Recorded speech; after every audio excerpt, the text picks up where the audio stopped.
વર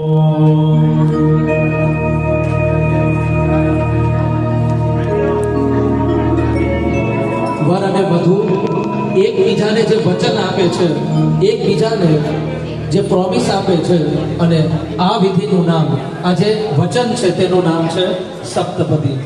સૌપ્રથમ વરરાજા કન્યાને કહે છે ઓમ એકમશે વિષ્ણુ સ્વસ્વાનયતુ.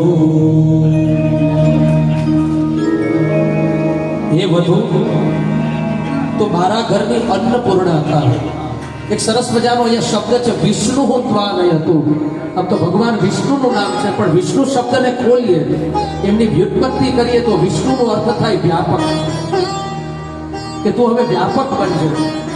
આ જગતમાં જે પણ વ્યાપક થયા છે ને તે શ્રેષ્ઠ થયા છે. એટલે અહીંયા વ્યાપક બનવાની વાત છે, આ પ્રથમ વચનમાં કહે છે. અને તેના જવાબમાં કન્યા વરને કહે છે ત્વત્તો મે કિલ સૌભાગ્યમ પુણ્યૈસ્ત્વં વિવિધૈ કૃતૈ દેવૈ સંપાદિતો મહ્યમ વધુરાધ્યે પદે બ્રવી. હે સ્વામિનારાયણ, આપનાથી જ મારું સર્વ કલ્યાણ થયેલું છે. અને આમ પણ જોઈએ ને તો બંને એકબીજાને જે પ્રેમની સપ્તપદીનું પહેલું વચન, અને વર વધુ છે ને એમાં કઈ અંતર ન હોય. પ્રેમમાં છે ને એક શેરિંગ અને કેરિંગ હોય. તો પહેલા વચનમાં એક શેરિંગ અને કેરિંગની છે ને આપલે કરે છે. અને આ શેરિંગ અને કેરિંગમાં છે ને સંબંધનો પાયો છે ને બંધાય છે કે અમે પરસ્પર સમાન રીતે જોડાઈએ છીએ. જો કોઈ ઊંચું નથી અને કોઈ નીચું નથી, બંને પરસ્પર અમે સમાન જોડાઈશું. અને હવે બીજા વચનમાં વર વધુને કહે છે ઓમ દ્વે ઉર્જે વિષ્ણુ સ્વાનયતુ.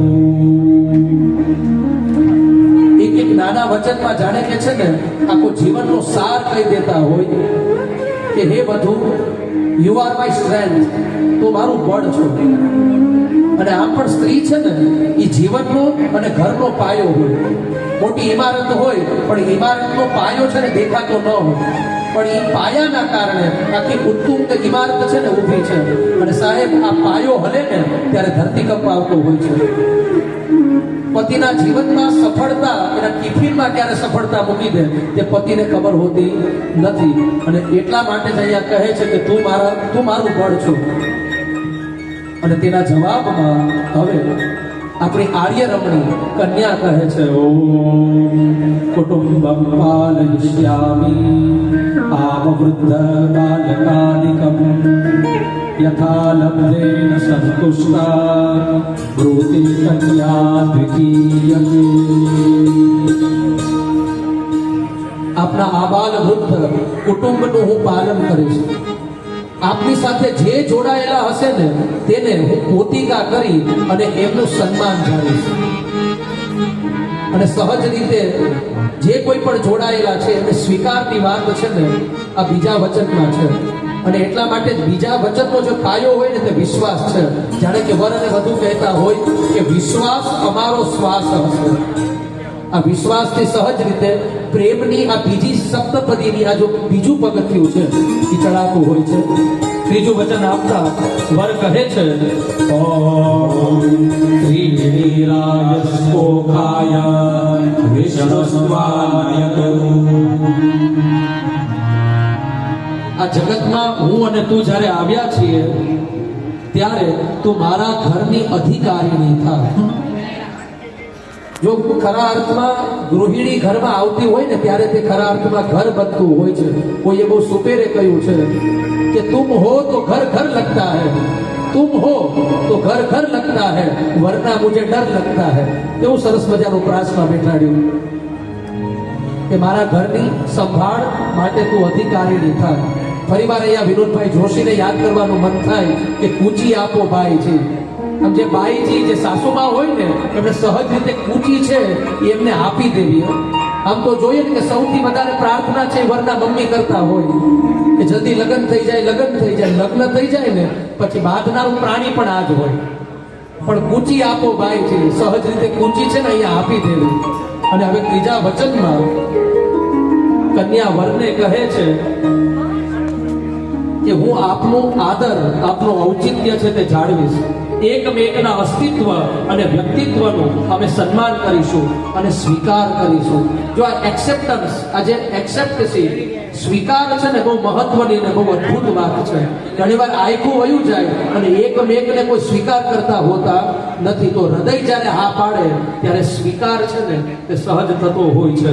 ચોથા વચનમાં વર વધુને કહે છે, ઓમ ચત્વારી આયો ભવાય વિષ્ણુ સુવાનયતુ. હે વધુ, મારા સુખની ઉત્પત્તિ માટે તો મારા ઘરની અધિકારી થાય. અને આમ પણ સુખની વ્યાખ્યા મરીઝ સાહેબ કહે છે કે બસ એટલી સમજ મને પરવરદિગાર દે, બસ એટલી સમજ મને પરવરદિગાર દે. સુખ જ્યારે જ્યાં મળે ત્યાં બધાનો વિચાર દે. જે બધાનો વિચાર કરતા હોય ને ત્યાં સુખ છે ને બહુ સહજ રીતે થતું હોય છે. તો જ્યારે સુખની દીક્ષા આપે છે અને ત્યારે કન્યા વરને કહે છે કે સ્વામિનારાયણ પ્રેમનું નામ જ સમજણ છે. આ જે અન્ડરસ્ટેન્ડિંગ છે ને એને હું બરાબર જાળવીને રાખીશ. અને એટલા માટે અમુક કપલ, ડિવાઇન કપલ એવા હોય કે વર જે કહેવા માંગે ને કન્યા સમજી જાય, એકદમ સ્ત્રી સમજી જાય છે. અને બાકી એવું થાય કે એક પૈડું છે તે ટ્રેક્ટરનું હોય ને એક પૈડું પછી સાયકલનું હોય અને રગસિયા ગાડાની જેમ ગાડું ચાલતું હોય, એવું ન થાય. પણ ખરા અર્થમાં લગ્ન છે સુગંધ ક્યારે બને? જ્યારે અન્ડરસ્ટેન્ડિંગ આવી જાય कि नजर बेजुबा है, जुबा बेनजर है. हम आंखना इशाराમાં कभी कभी इशारे इशारे से बात हो जाती है. तो अंडरस्टेન્ડિંગ ની વાત છે ને અહીંયા કરે છે.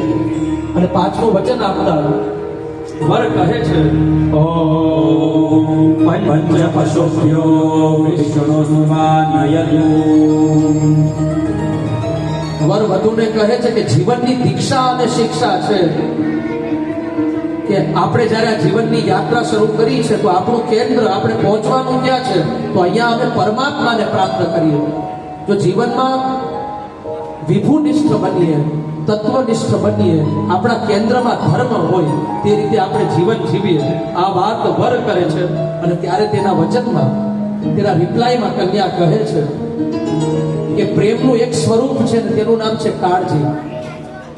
હું તમારા બધાની કાળજી રાખીશ. અને એટલા માટે સ્ત્રી છે ને જગદંબા છે. જગદંબાનું વ્યાપક રૂપ, જગદંબાનું એક્સટેન્શન હોય ને તો તે સ્ત્રી તત્વ છે. અને એટલા માટે સ્ત્રીની સહજ વ્યાખ્યા કરવી હોય તો સત્યમ, શિવમ અને સુંદરમ.